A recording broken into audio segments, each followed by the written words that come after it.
Alors, la conscience, qu'est-ce que c'est au juste?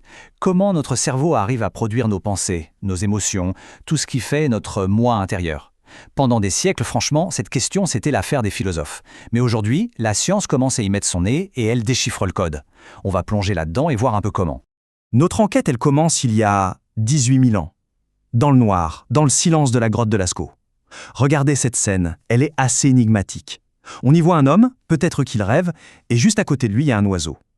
Pour beaucoup d'experts, cet oiseau, c'est un symbole. Celui de l'âme qui s'échappe du corps, qui s'envole dans le monde des rêves.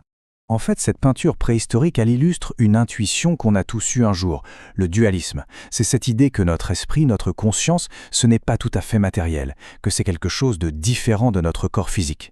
Une croyance qui vient sans doute de l'expérience du rêve et qui a vraiment, mais vraiment façonné les religions et les philosophies depuis des millénaires. Allez, on fait un bond énorme dans le temps, direction le XVIIe siècle, pour retrouver le philosophe et scientifique René Descartes. Lui, il a pris cette vieille intuition et il en a fait un argument logique hyper puissant, un véritable défi qui a tenu la science en échec pendant presque 400 ans.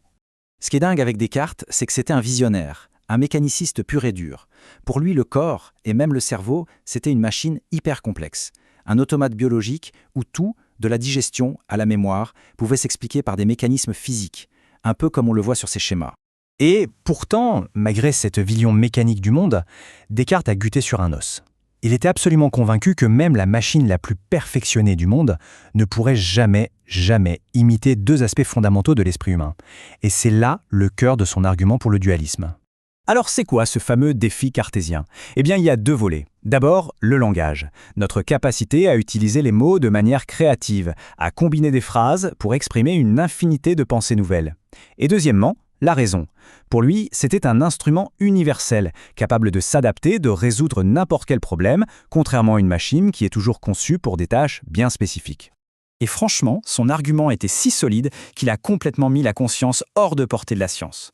Comment une machine, faite de rouages et de tuyaux, pourrait penser de façon aussi flexible, aussi créative? Le problème semblait tout simplement insoluble.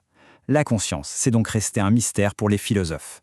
Sauf que tout a basculé à la fin du XXe siècle. Les scientifiques ont commencé à développer de nouveaux outils, de nouveaux concepts pour enfin s'attaquer au défi de Descartes. D'un coup, la conscience n'était plus un sujet tabou en science, c'est même devenu un domaine de recherche super intense. Et cette révolution, elle repose en gros sur trois grosses avancées. D'abord, il a fallu se mettre d'accord sur une définition plus précise de la conscience. Ensuite, les chercheurs ont trouvé des moyens de la manipuler en laboratoire. Et enfin, et ça c'est une vraie révolution, on a commencé à prendre au sérieux ce que les gens disent de leur propre expérience. Et voilà le point crucial. Au lieu de se poser la question « qu'est-ce que l'âme ?», la science s'est concentrée sur une question beaucoup plus concrète, l'accès à la conscience. Autrement dit, que se passe-t-il dans le cerveau quand une info, disons l'image d'une pomme, passe de l'inconscient à notre expérience consciente, quand elle devient disponible pour qu'on puisse en parler, s'en souvenir ou l'utiliser? Avec cette question bien plus ciblée, la recherche a pu enfin devenir expérimentale.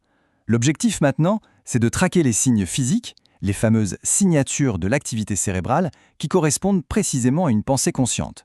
C'est ici qu'intervient la deuxième clé, la manipulation. Allez, on fait une petite expérience, fixez bien attentivement la croix qui est au centre de l'image. Normalement, au bout de quelques secondes, certains des points gris autour devraient commencer à disparaître, puis à réapparaître. Et c'est là que c'est génial. L'image sur l'écran, elle, ne change absolument pas. Le stimulus objectif reste constant. Mais l'expérience subjective, elle, change du tout au tout. Les points entrent et sortent de la conscience. Ça permet de séparer parfaitement le monde physique de l'expérience mentale.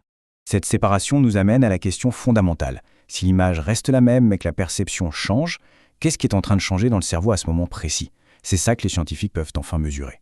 En utilisant des techniques comme l'IRMF ou l'électroencéphalographie, les chercheurs peuvent comparer l'activité du cerveau quand les points sont visibles et quand ils sont invisibles. Ils cherchent des motifs d'activité qui n'apparaissent que quand la personne rapporte une expérience consciente. Ce sont elles les fameuses signatures de la conscience. D'accord, mais qu'est-ce qu'elles représentent ces signatures? Eh bien, une des théories les plus en vogue, celle de l'espace de travail neuronal global, propose une explication assez élégante. Quand une information devient consciente, elle n'est pas juste dans une petite zone du cerveau. Non, elle est diffusée partout. Elle est mise à la disposition de plein de systèmes spécialisés en même temps. Le philosophe Daniel Denney a trouvé une analogie juste, parfaite pour ça. La célébrité cérébrale. Une pensée consciente, c'est une pensée qui est devenue célèbre dans le cerveau. Son buzz neuronal fait qu'elle est partagée et utilisée par tout le système. Et hop, ce modèle répond directement au défi de Descartes. Comment le cerveau arrive à raisonner de manière flexible et à parler? Eh bien en diffusant l'info à très grande échelle. Ce partage massif permet de confronter l'info à nos souvenirs, à nos buts, et de la transformer en mots via les zones du langage. Plus besoin d'une amie matérielle, c'est l'architecture même du réseau de neurones qui donne cette puissance. Bon, comprendre les mécanismes de la conscience, ce n'est pas juste un casse-tête pour scientifiques. Cette recherche, elle a des implications profondes, très concrètes, que ce soit en médecine, en éthique ou en technologie.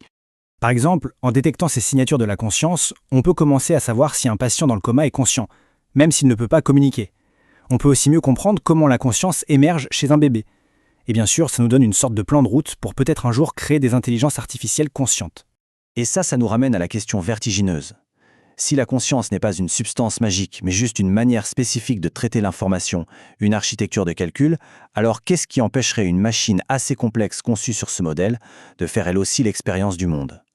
Le défi de Descartes est peut-être en passe d'être non seulement relevé, mais aussi incarné dans le silicium.